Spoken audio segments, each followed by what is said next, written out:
Okay, handa na ba kayo sa isang kwentong parang action movie pero totoo? Meron tayong isang bata, isang super sagradong kahon, at nako, isang malaking-malaking gulo.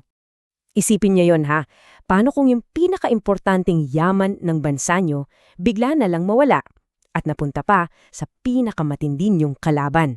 Yan mismo ang pag-uusapan natin. At ang lahat ng ito nagsimula lang sa isang bulong sa gitna ng gabi. So ayan na nga, dito na natin makikilala ang bida natin. Siya si Samuel, isang bata pa lang, at nakatira siya sa templo kasama yung matandang pare na si Eli. Okay, so isang gabi, imagine, tahimik na ang lahat. Biglang may narinig si Samuel. Samuel! Siyempre, akala niya si Eli, kaya takbo siya agad kay Eli. Tapos, narinig niya ulit. Takbo ulit siya. Nung pangatlong beses na, dun na nag-gets ni Eli. Teka, hindi ako yung tumatawag. Iba to. May mas malaking nangyayari. So ano yung message? Grabe.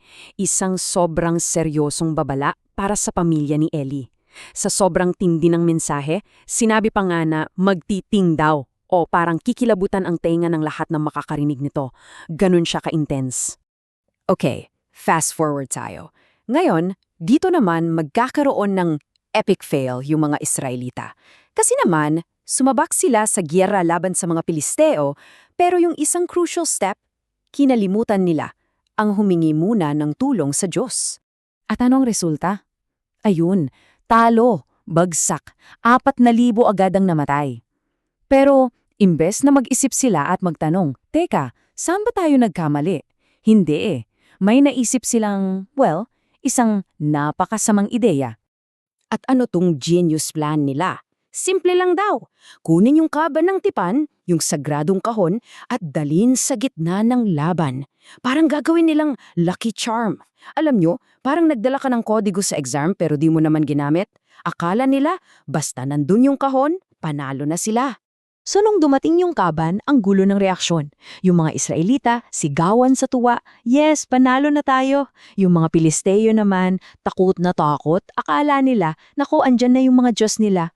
Pero at eto yung malupit, yung takot nila, yun pa yung nag-push sa kanila na lumaban ng mas matindi.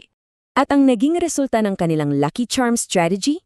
Isang complete and total disaster. Hindi lang 4,000, 30,000 ang namatay. Pati yung 2 anak ni Eli, wala na rin. At ang pinakamatindi sa lahat, yung akala nilang imposible, nangyari. Nabihag ng mga Filisteo ang kaban. Grabe yung epekto ng balitang yan. Nung narinig ito ng matandang pari na si Eli, sa sobrang gulat at lungkot, nahulog siya sa kinaupuan niya at namatay. At yung manugang niya na nanganak ng mga oras na yun, pinangalanan yung baby na Ikabod, nang ibig sabihin, wala na ang kaluwalhatian. Ganun kabigat para sa kanila. Pero, akala ng mga Filisteo, jackpot sila, di ba? Naku, nagkakamali sila. Hindi nila alam na yung nakuha nilang trophy ay hindi pala tagumpay. Yun pala ang simula ng napakarami nilang problema. Dito na magsisimula yung paghihiganti ng kaban. So, anong ginawa nila? Buong pagmamalaki, dinala nila yung kaban sa templo nila at inilagay sa tabi ng estatwa ng sarili nilang Diyos si Dagon. Parang sinasabi nilang, talo yung Diyos nyo sa Diyos namin. O diba? Parang trophy sa tabi ng Diyos-Diyosan nila. Ano kayang pwedeng mangyari? Well, dito na magsisimula yung mga kakatuwang pangyayari. So kinabukasan, pagpasok nila sa templo, teka, ba't nakadapa si Dagon sa harap ng kaban? Weird! Itinayo nila ulit. Tapos pagbalik nila a day after, naku, mas grabe pa. Hindi lang nakadapa, putol na yung ulo at kamay ng estatwa nila. Literal na durog. At hindi pa dyan natapos.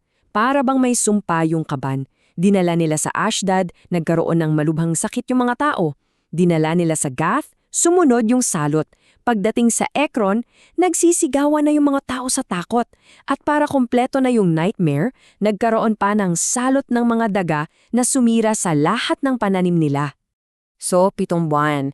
7 buwan ng pulos sakit, salot at kamalasan. Siyempre, sumuko na yung mga Filisteo. Sabi nila, tama na. Ibalik na yan. Hindi ito trophy, isa itong sumpa.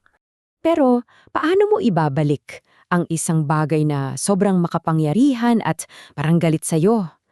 Ayun, nagtanong sila sa mga pari nila at ang naisip nilang plano medyo kakaiba, as in sobrang specific at weird. Okay, pakinggan nyo to ha. Step 1, kumuha ng bagong-bagong kariton. Step 2, ilagay yung kaban. Tapos, may kasamang handog, 5 gintong daga at 5 gintong bukol. Oo, tama narinig nyo. Tapos, step 3, ikakabit nila to sa 2 inahing baka na kararating lang manganak. And step 4, yung mga baby na baka, ikukulong. Ang logic nila, kung yung mga inahing baka ay didiretso papuntang Israel at hindi babalikan yung mga anak nila, edi konfirmado, galing nga sa Diyos yung parusa. At ano sa tingin nyo ang nangyari? Yun na nga, yung 2 inahing baka na dapat umiiyak at hinahanap ang mga anak nila, umunga lang habang naglalakad ng diretsyo, walang liku-liko, diretsyo sa daan papuntang Israel, para silang may ways na galing sa itaas. Huminto sila mismo sa isang bukid ng mga Israelita. Grabe. Okay, so a lot of time has passed. 20 taon para maging eksakto. Nakabalik na yung kaban, pero yung mga Israelita inaapi pa rin ng mga Filisteo. Hanggang sa si Samuel, tandaan niyo pa siya, yung batang nakarinig ng tawag, isa na siyang mahusay na leader ngayon. At tinipon niya ang buong bayan. At dito niya sinabi yung pinaka-importante sa lahat. Sabi ni Samuel, guys, yung problema hindi yung kabangan, ang problema yung mga puso nyo. Kung babalik kayo sa Diyos, dapat buong puso. Itapon nyo yung mga ibang Diyos-Diyosan. Siya lang ang dapat nyong paglingkuran. So hindi pala tungkol sa lucky charm, tungkol pala ito sa totoong pagbabago. So, habang nagdarasal sila ng sama-sama, syempre nakita sila ng mga Filisteo. Sabi ng mga Filisteo, ayan, perfect timing, attack. Pero habang papalapit sila para sumalakay, biglang dumilim ang langit at kumulog ng napakalakas, isang dambuhalang thunderstorm. Nagpanik yung mga Filisteo dahil sa kulog at dahil doon nanalo ang mga Israelita sa laban, isang malaking tagumpay. At para hinding-hindi nila makalimutan kung paano sila tulungan, nagtayo si Samuel ng isang bato, isang memoryal at pinangalanan niya itong Ebenezer, na ang ibig sabihin, bato ng tulong. Kaya sa huli, ito ang tanong na naiiwan sa atin. Ano nga ba talaga ang mas makapangyarihan? Yung mismong sagradong bagay gaya ng kaban? O yung pananampalataya at relasyon sa Diyos na siyang dahilan kung bakit ito naging sagrado? Isang bagay na pwedeng pag-isipan, di ba?